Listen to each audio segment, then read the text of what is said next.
Our robot is start mapping now with his papa.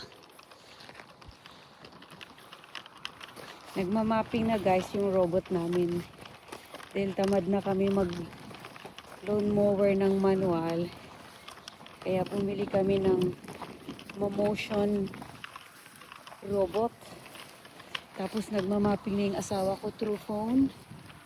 Yan.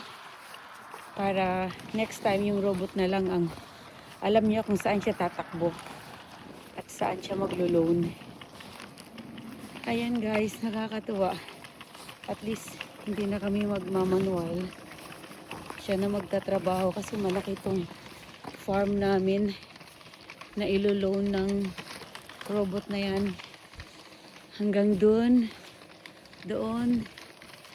Kaya minamapping na ng asawa ko through phone. Ang haba ng lalakbay niya araw-araw. Pero ano naman siya, charging. Yan lang guys.